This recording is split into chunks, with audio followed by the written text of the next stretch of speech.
নমস্কার বন্ধুরা, রোমার হেসেলে সবাইকে স্বাগত। আজ আমি একটি south Indian street food recipe আপনাদের সঙ্গে শেয়ার করছি। মেদু বড়া। যে কোনো ছুটির দিনে জলখাবারে এটা আপনারা বানিয়ে নিতে পারেন, খেতে কিন্তু ভীষণই ভালো হয়।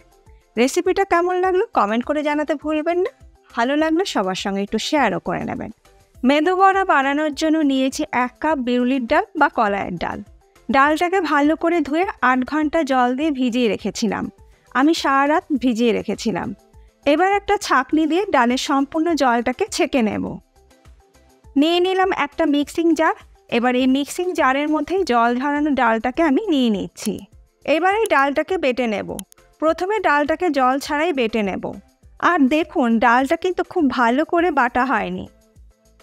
এইবার এই ডালের মধ্যে খুব সামান্য পরিমাণে একটু জল দিয়ে আরও একবার ডালটাকে খুব স্মুথ করে বেটে নেব। আমি 2 টেবিল স্পুন জল দিয়েছি। আর দেখুন, এখন কিন্তু এই ডালটা একদম ফাইন পেস্ট তৈরি হয়ে গেছে। এবার একটা বড় বাটির মধ্যে আমি ডাল বাটাটা ঢেলে নিচ্ছি। সম্পূর্ণ ডাল বাটাটা বাটির মধ্যে ঢেলে নেবার পর এই ডালের মধ্যে দিয়ে দিচ্ছি 3টে কুচিয়ে নেওয়া কাঁচা লঙ্কা। গ্রেট করে নিয়ে আদা আমি দিয়ে দিলাম 1 টিস্পুন, আপনারা কিন্তু কুচিয়ে নিয়েও দিতে পারেন। হিং দিয়ে দিলাম 1/2 টিস্পুন। গোলমরিচ গুঁড়ো দিলাম 1 টিস্পুন। 1/2 টিস্পুন গোটা জিরে দিয়ে দিলাম।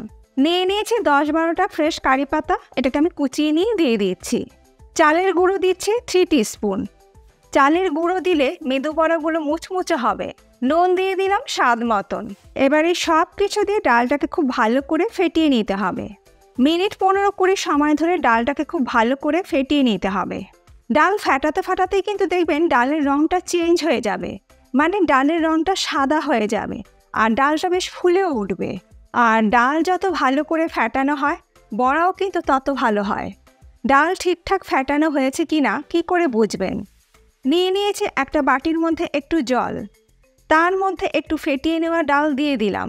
আর দেখুন, ওপরে ভেসে আছে, তার মানে ডাল খুব ভালো মতন ফ্যাটানো হয়ে গেছে। ডাল ভালো করে ফেটিয়ে নেওয়ার পর 10 মিনিট এইভাবে রেখে দেব, তারপর বড়াগুলোকে ভেজে নেব। ততক্ষণে মেদু বড়ার সঙ্গে খাওয়ার জন্য একটা কোকোনাট চাটনি তৈরি করে নেব। মিক্সিং জারের মধ্যে আমি নিয়ে নিলাম 1 কাপ নারকেল কোড়া। রোস্টেড চানা দিলাম 1/4 কাপ।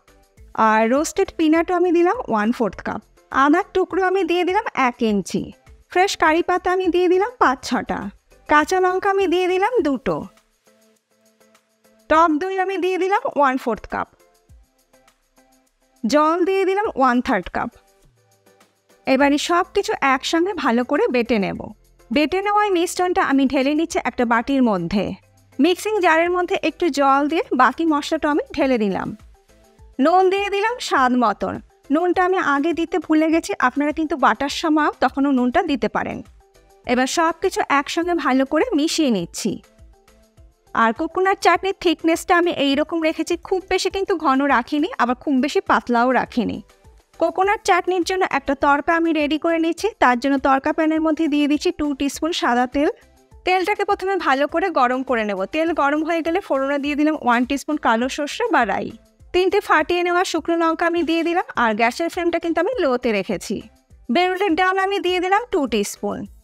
হিং দিয়ে দিলাম 1/2 টিস্পুন। আর ফ্রেশ কারি পাতা আমি দিয়ে দিলাম 15-20টা। এবার লো ফ্লেমে ফোড়নটাকে একটু ভেজে নেব।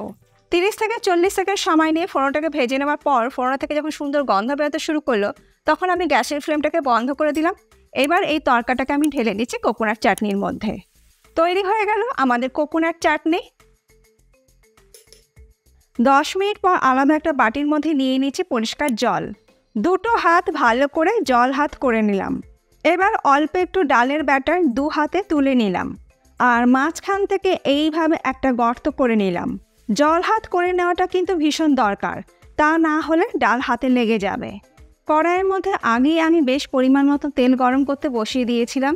তেল গরম হয়ে গেছে, তেলের মধ্যে বড়াগুলো ছেড়ে দিচ্ছি। গ্যাসের ফ্লেমটাকে মিডিয়াম টু হাইতে রেখেছি। প্রত্যেকটা বড়া করার সময় ওইভাবে জল হাত করে নিয়ে মাঝখান থেকে গর্ত করে নিয়ে তেলের মধ্যে ছেড়ে দেব। আর বড়া ভাজার জন্য তেলের পরিমাণটা একটু বেশি ব্যবহার করতে হবে, তা না হলে বড়া ঠিক মতন ভাজা হবে না। 1 পিঠ ভাজা হয়ে গেলে অপর পিঠ উল্টে দিতে হবে। মিনিট 4-5 সময় ধরে বড়াগুলো ভালো করে ভেজে নিতে হবে। আমাদের মেদু বড়া অলমোস্ট ডান। দেখুন, বড়াগুলো খুব ভালো করে ভাজা হয়ে গেছে। এবার এইগুলোকে তেল থেকে তুলে নিয়ে একটা কিচেন টিস্যুর ওপর রেখে দিচ্ছি। বাকি বড়াগুলো আমি ওই একইভাবে ভেজে নেব। সমস্ত বড়া ভেজে নেওয়ার পর এবার আমি এটাকে সার্ভ করছি। আজকে আমার এই মেদু বড়া আর কোকোনাট চাটনির রেসিপি আপনাদের কেমন লাগলো কমেন্ট করে জানাতে ভুলবেন না। ভালো লাগলে সবার সঙ্গে একটু শেয়ারও করে নেবেন। আমি যে পদ্ধতিতে বড়াগুলো তৈরি করেছি আপনারা যদি সেম একই পদ্ধতি ফলো করে বড়াগুলো তৈরি করেন তাহলে বড়াটা কিন্তু ভীষণই ক্রিস্পি তৈরি হবে। আর কদিন আগে আমি আপনাদের সঙ্গে চিকেন 65-এর রেসিপিও শেয়ার করেছি, পাশেই আছে, একবার দেখে নিতে পারেন যারা দেখেননি। আশা করছি এই রেসিপিটার মতন ওই রেসিপিটা আপনাদের ভীষণই ভালো লাগবে। আজ তাহলে এই পর্যন্ত, আবার দেখা হবে নতুন কোনো ভিডিওর সাথে। ভালো থাকবেন, সুস্থ থাকবেন, ধন্যবাদ।